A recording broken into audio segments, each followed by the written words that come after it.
Yang saya hormati Ribuan pejabat bahwa belum melaporkan harta Paku kekayaan Indikatif tahun 2022. 2024 Hal tersebut disampaikan Ketua KPK Firly Bahuri dalam rapat kerja di Komisi 3 DPR RI kemarin. dukungan Firly Bahuri mengatakan hingga 31 Mei 2023, pejabat yang wajib lapor harta kekayaan ada 6.389 orang.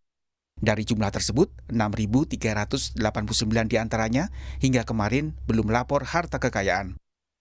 Untuk lembaga eksekutif, 4.400 orang yang belum lapor LHKPN, yang telah memasukkan LHKPN sebesar 98,49% atau sudah melapor sebanyak 286.130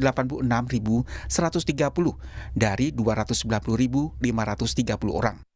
Sementara lembaga legislatif ada di posisi terendah atau paling sedikit persentase pelaporannya, yaitu 92,86%. Tercatat yang sudah melapor 18.614 dari 20.045 wajib lapor, sedangkan yang belum lapor 1.431 orang. Di lembaga yudikatif, pelaporan mencapai 99,21% atau 18.393 dari total 18.540 orang, sedangkan yang belum lapor sebanyak 147 pejabat. Selanjutnya, di BUMN dan BUMD mencapai 99,04% atau yang telah lapor sebanyak 42.196 dari 42.607. Sementara itu, yang belum lapor sebanyak 411 orang. yaitu laporan harta kekayaan penyelenggara negara sampai dengan 31 Mei 2023. Kewajiban lapor penyelenggara negara sebanyak 371.722. Sudah melaporkan sebanyak 365.333. Belum melapor sampai hari ini sebesar 6.389. Dengan distribusi dan penyebarannya antara lain: eksekutif sebesar 98,49%, legislatif 92,86%, yudikatif 99,21%, BUMN dan BUMD 99,04%. Sebelumnya, Wakil Presiden Ma'ruf Amin pernah mengingatkan agar seluruh pejabat negara untuk patuh melapor harta kekayaannya dengan jujur dan tepat waktu. Ya, saya kira kita terus meminta supaya laporan kekayaan itu dilaporkan semuanya. Ya, baik yang eksekutif tentu, terutama juga kita harapkan dari legislatif, juga dari yudikatif, semua melaporkan ini dengan jujur ya.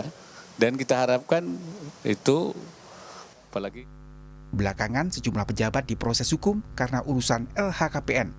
Di antaranya mantan Kepala Bea dan Cukai Makassar Andi Pramono.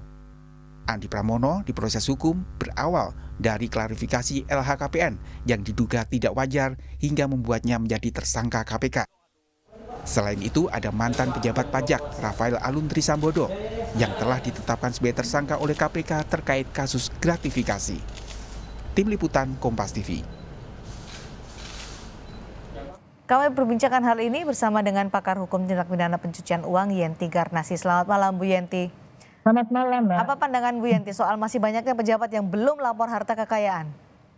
Iya itu ya, jadi kita tuh gimana ya, pada waktu Pak Rafael Alun itu kan ini yang kita keluhkan ya, dan kita ramaikan di media kan. Nah ternyata ya memang begini, ramai kalau sudah diam lagi, ternyata begini lagi gitu ya. Artinya apa? Sebetulnya masalah LHKPN, bagaimana kelanjutan dari LHKPN. Belum lagi bagaimana tentang yang tidak mau lapor LHKPN itu sudah dibahas lama gitu ya. Saya sendiri waktu itu beberapa kali kita ikut rapat bagaimana caranya supaya mereka patuh. Harusnya ada sanksi gitu ya, ada sanksi tentang kepatuhan satu hal, yaitu sanksi administrasi. Satu lagi kalau nanti LHKPN-nya tidak sesuai, tentu harus ada sanksi yang kalau memang ada menjurus kepada pidana ya sanksi pidana. Pidananya apakah itu membohongi belum, ataukah memang ada uang-uang atau yang dilaporkan itu berasal dari harta-harta yang tidak bisa dibuktikan secara sah gitu ya. Maka sekarang ini sudah semakin penting ya undang-undang aset recovery itu. Karena nanti di sana dimasukkanlah untuk bahwa law obedience, kepatuhan hukum itu kewajiban ini adalah bukan dihimbau, tetapi adalah wajib yang kalau tidak dilakukan harus ada sanksinya. Nah sekarang ini harusnya kan yang disanksi adalah kementerian-kementerian itu, menteri-menterinya, kepala badannya. Nah kalau kepala badannya tidak mengingatkan, ya kepala badannya atau menterinya itu yang harus dikasih sanksi juga gitu. Menurut saya harus begitu. Kalau kita memang sungguh-sungguh ya, kita serius, kan korupsi kita semakin hari semakin terkuak gitu ya. Jadi aneh juga kalau sampai ribuan ini yang belum gitu ya.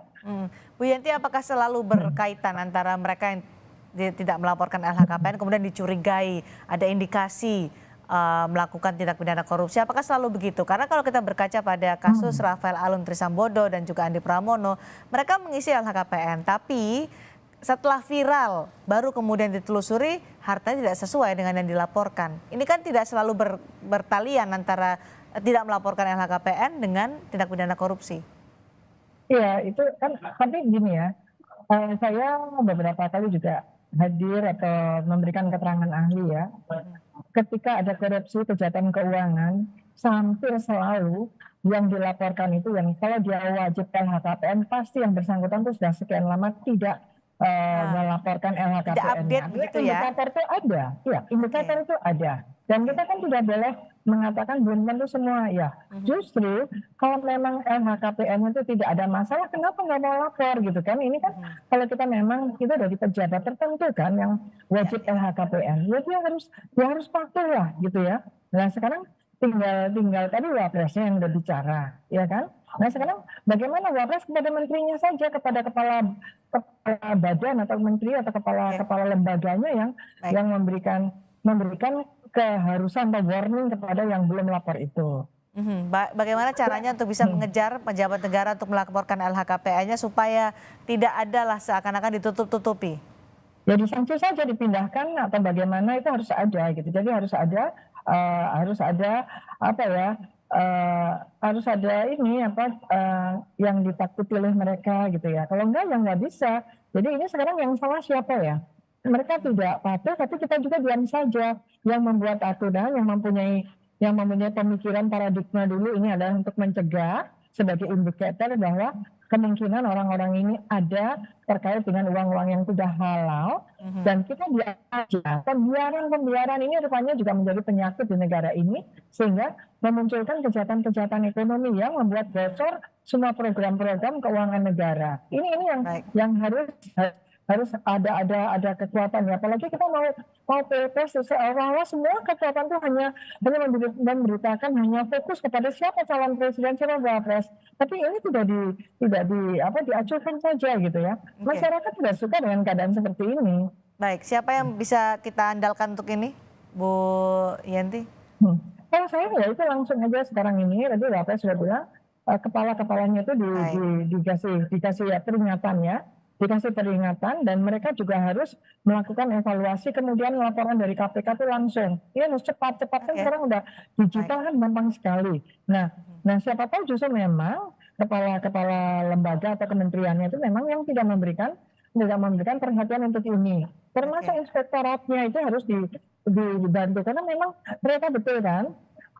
KPK juga tidak siap dengan LHKPN yang banyak itu, yang tidak siap, padahal capacity building ini kan sudah lama sekali harusnya sudah diperbaiki. Baik, menunjukkan kesadaran kemudian sanksi itu juga perlu. Terima kasih Yenti Garnasi sudah bergabung bersama kami. Terima kasih. Ya, terima kasih.